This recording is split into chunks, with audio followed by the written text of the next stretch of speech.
안녕하세요. 오늘도 사연살롱을 찾아주셔서 감사합니다. 저는 결혼을 앞둔 예비신부예요. 아니, 얼마 전까지는 그랬죠. 지금은 아니지만요. 이젠 다 지난 과거니까 지금부터 얘기해볼게요. 저는 친구의 소개로 남자친구를 만나게 되었어요. 제 친구가 잘 아는 남사친이 있다면서 교수인 남자 얘기를 꺼냈죠. 성품도 두리뭉실하니 괜찮다며 저에게 소개해줬어요. 친구의 말에 솔깃했고 또 믿을 만한 친구가 주선해준 자리라서 그 남자를 보기로 마음먹었어요.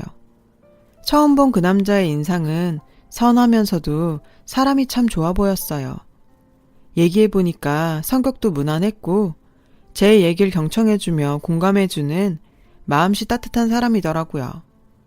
그렇게 그 남자에게 끌리게 됐어요.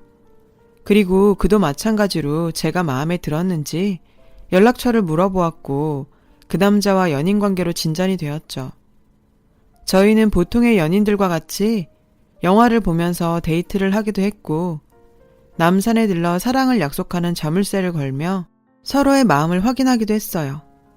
그리고 커피숍에서 같이 커피 한 잔 마시면서 화기애애하게 대화를 나누며 시간을 보내기도 했죠. 남자친구는 교수라서 그런 건지 지적인 매력도 상당했어요. 뇌가 섹시한 남자라는 의미인 뇌생남은 제 남자친구에게 딱 맞는 표현이었어요. 역사학 교수였던 남자친구는 한국 역사에 대해서 이해하기 쉽게 풀어서 여담으로 얘기해주곤 했어요. 그런 남자친구의 지적인 매력에 매료됐고 저희는 대화 코드 또한 잘 들어맞았어요. 그렇게 연애한 지 2년이 다 되어갔어요. 남자친구도 저도 둘 다 결혼 정년기였기 때문에 자연스럽게 결혼 얘기가 나오게 되었어요. 남자친구는 결혼하고 싶다면서 저를 위한 프로포즈를 준비해줬어요. 근사한 레스토랑에서 미리 준비해둔 케이크에 촛불을 켠 채 약혼 반지를 꺼내들고 프로포즈를 했어요. 그 프로포즈에 감동받았고 그렇게 고백을 받아주었답니다. 그렇게 해서 저희는 결혼을 준비하기 시작했는데 연애 때와 마찬가지로 그 과정이 순탄할 거라고 생각했어요. 보통은 결혼 준비를 하다 보면 이런저런 갈등이 있기 마련인데 그때까지 결혼 준비를 하면서 큰 다툼이랄지 갈등은 없었거든요. 남자친구가 제 의견을 잘 존중해줬고 저도 결혼 준비에 있어서 그렇게 까다로운 편이 아니었으니까요. 그래서 저희 결혼은 이대로 순조로울 줄 알았어요. 결혼 준비를 하게 되면서 처음으로 시어머니를 직접 만나 뵙게 됐어요. 한눈에 봐도 보통 분은 아닌 듯 보였죠. 괴팍한 인상의 시어머니는 저를 보자마자 위아래로 훑으시더군요. 그런 시어머니를 보니까 저는 그제야 시어머니의 존재에 긴장을 하게 되었죠. 그런데 시댁에서 밥을 먹으면서 남자친구와 제가 본격적으로 결혼 얘기를 꺼내니까 시어머니가 억지 섞인 말을 내뱉었어요. 내 아들이 교수니까 교수 사모님 듣고 싶으면 꼬박꼬박 월 100만 원씩 나한테 보내렴. 네? 어머니 그게 갑자기 무슨 말씀이세요? 네가 정 그렇게 못하겠으면 이 결혼 미루도록 하마.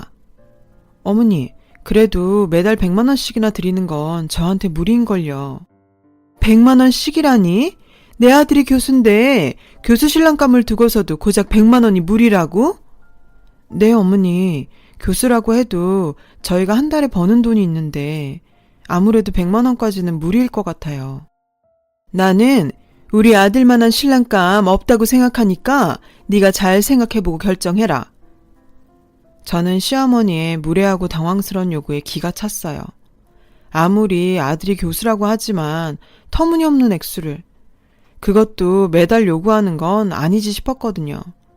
더군다나 저는 그렇게 많은 월급을 받는 직장인은 아니었거든요.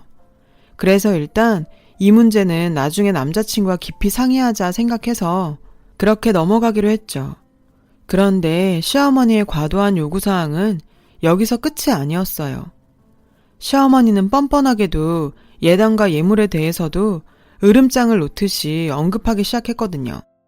예단 준비할 때 현금 예단은 우리 집안 수준에 맞춰서 5천만 원 정도 해오도록 하고 내가 얘기하는 명품 가전하고 샤넬백, 그리고 에르메스 식기도 현물 예단으로 준비해라.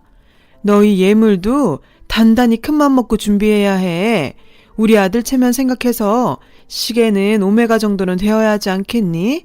그렇게 알도록 하고. 어머니, 그렇게 많은 걸 제가 어떻게 다 해요. 제가 할 수 있는 선에서 준비할게요.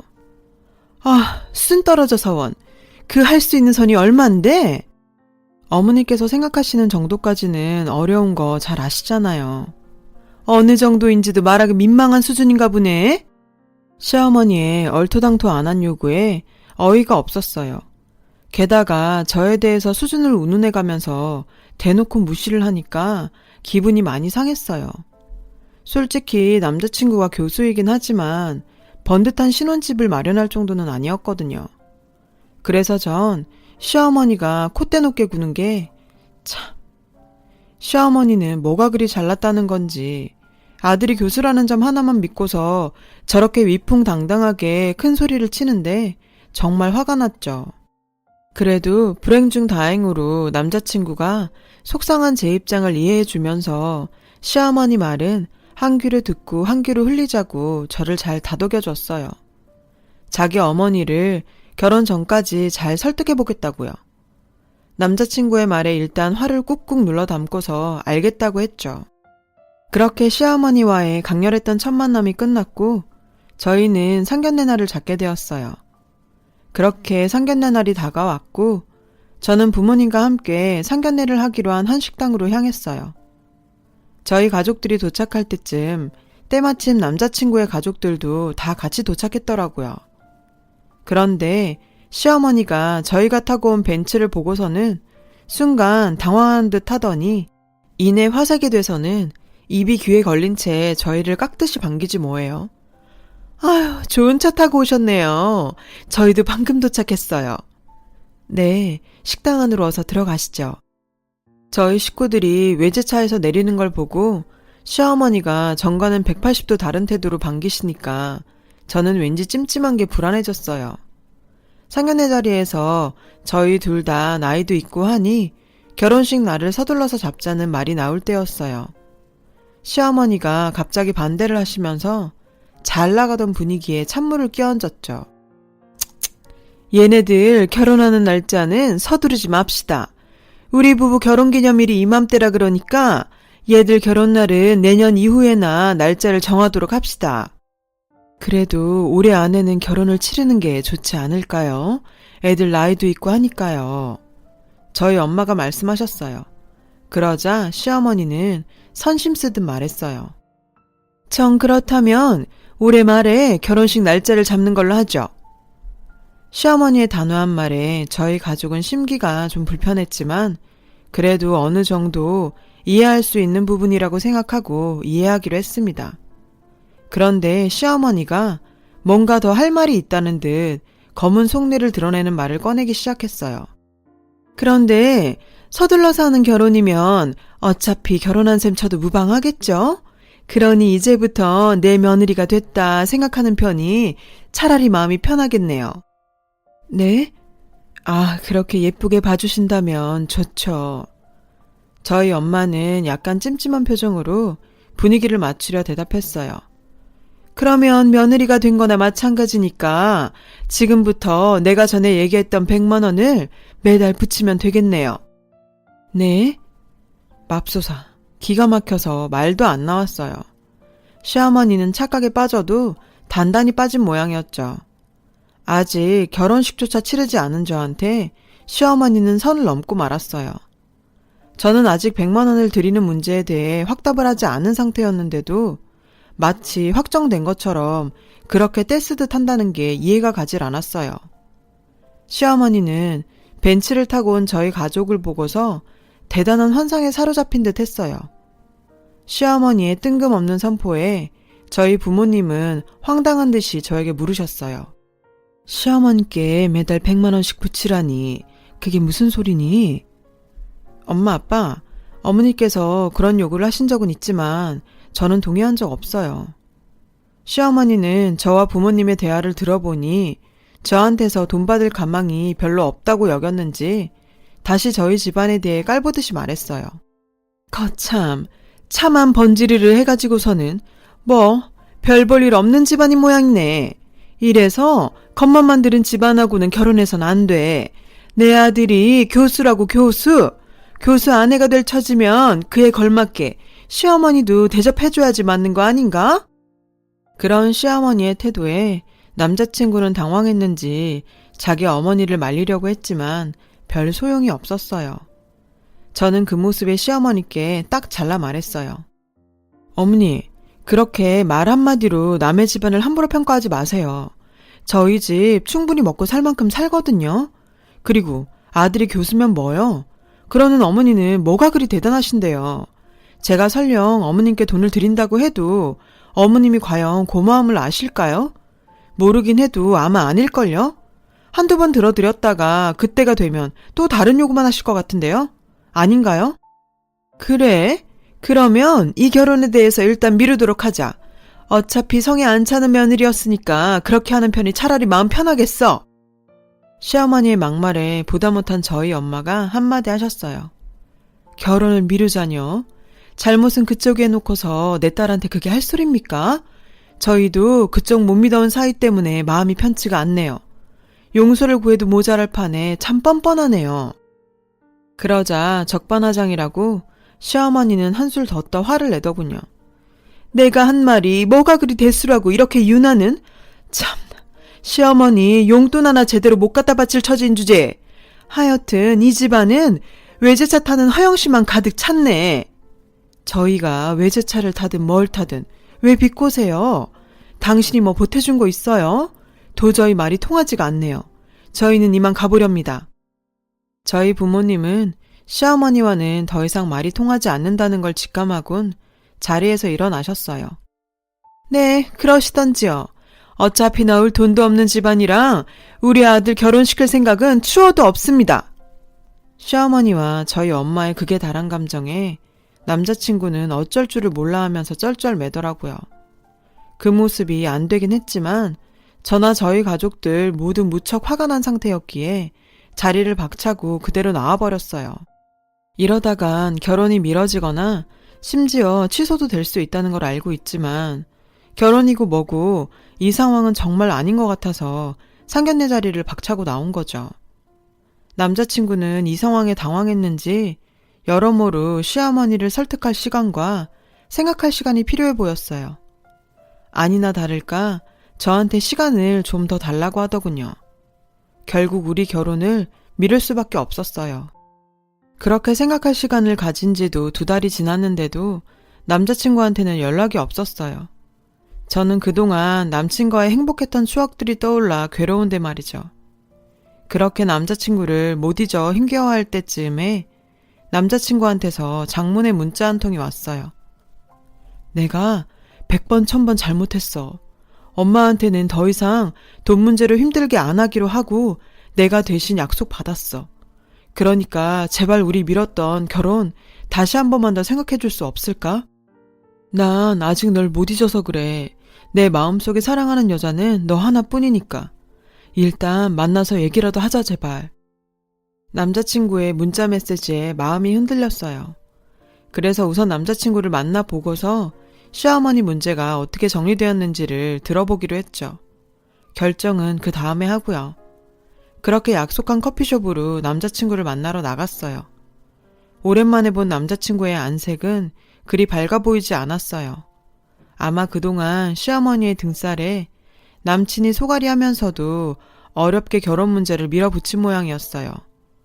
그래도 막상 얼굴을 보니까 반갑기도 하면서 또 한편으로는 남친에 대한 섭섭한 마음에 감정이 복받쳐왔죠. 그 순간 남자친구가 말문을 열었어요. 오랜만이다. 우선 우리 결혼이 이렇게 미뤄진 것에 대해서 내가 사과할게. 우리 엄마가 그때 매달 100만 원씩 달라고 한 거에 대해 내가 진작 결판을 지었어야 됐던 건데 내가 엄두가 나질 않아서 차일피일 미루는 바람에 이 사단이 난 것 같아. 내가 입이 10개라도 할 말이 없다. 미안하다. 사실 나도 그게 이해가 잘 가질 않았어. 그땐 다 엎질러진 물이라고 생각해서 얘기를 안 했었지만 그때 오빠가 미리 어머니께 잘 얘기를 했더라면 이런 일은 없었을 테니까. 어쨌든 알겠어. 근데 우리가 결혼하려면 어머니께서 바뀌셔야 할 텐데 그게 쉬울까? 어머니가 바뀌는 건 쉽지 않겠지. 하지만 내가 정말 너 아니면 안 되겠어서 그래서 어머니한테 그동안의 문제에 대해서 더 이상 아무 소리 하지 않겠다고 약속받았어. 그리고 너랑 결혼하도록 허락해달라고 조르고 졸라서 결혼 승낙도 받았고. 그러니 이제 네 대답만 남아있어. 나랑 결혼해줄래? 한편으로는 고민도 되긴 했지만 그래도 남자친구의 제안이 싫지만은 않았어요. 그때까지는 남자친구에 대한 사랑의 감정이 가슴 한켠에 남아있었거든요.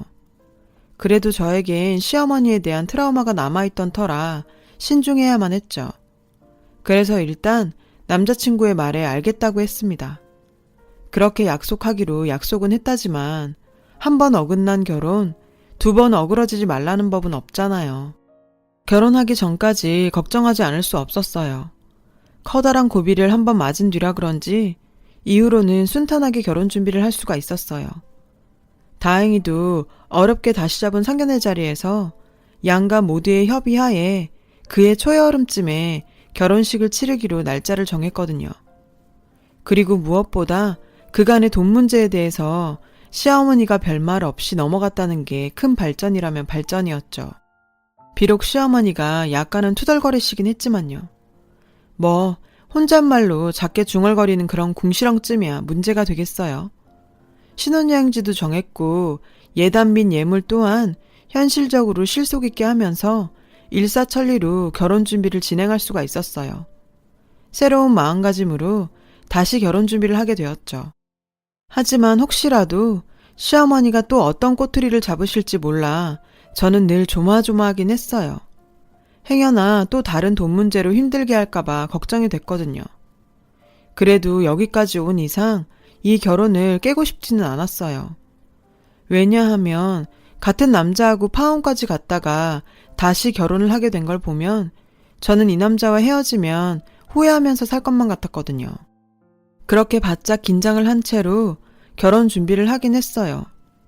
부디 앞으로는 큰 문제가 없기를 그렇게 바랬건만 결국 제 결혼에 다시 차질이 생기고 말았어요.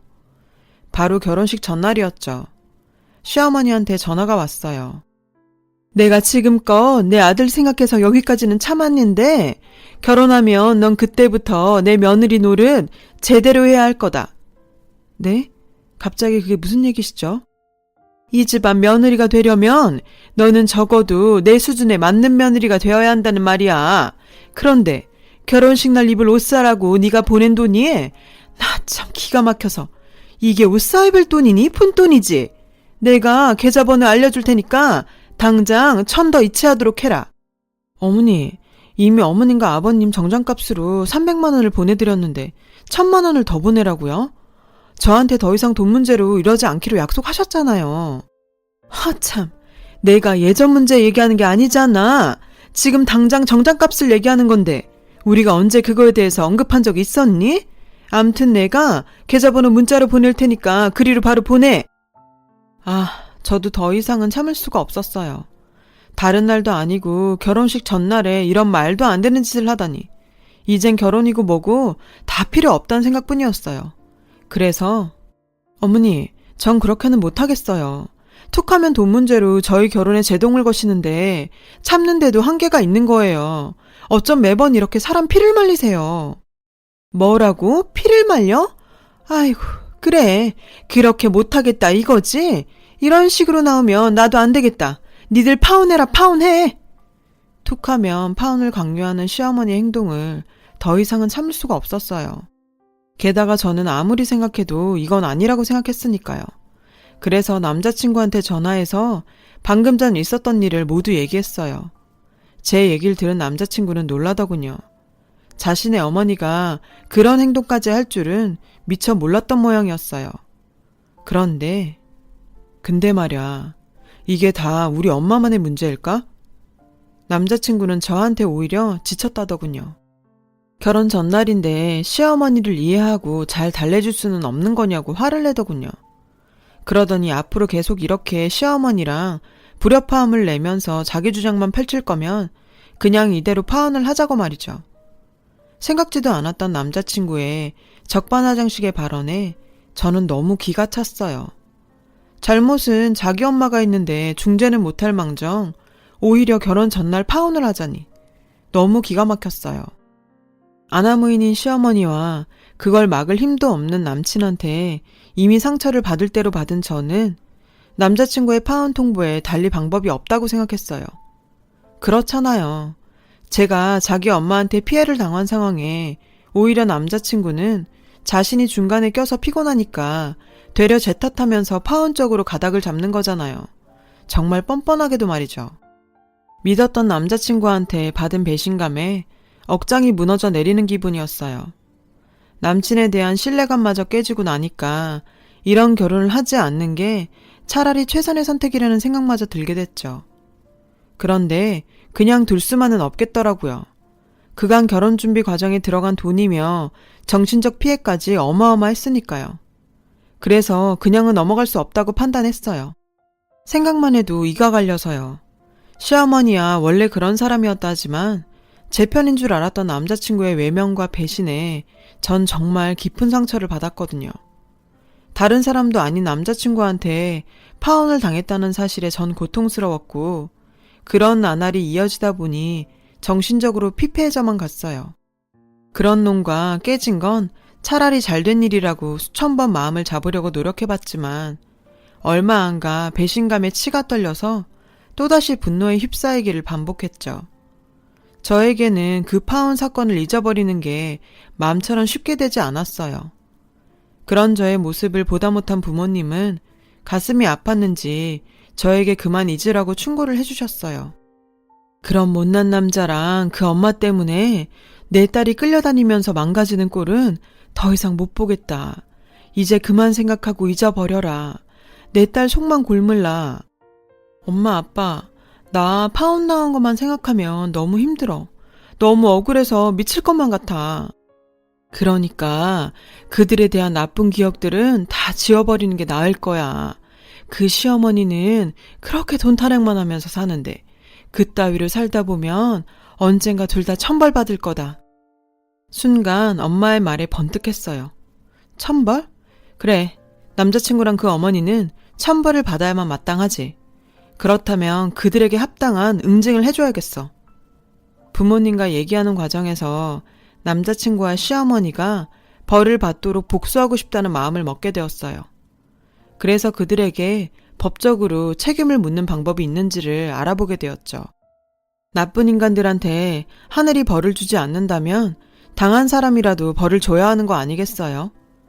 그렇게 변호사에게 찾아가서 상담을 받아본 결과 저희 경우에는 파혼에 대한 책임이 남자친구 측에 있기 때문에 파혼에 대한 손해배상 청구 소송이 가능하다는 대답을 들을 수가 있었어요.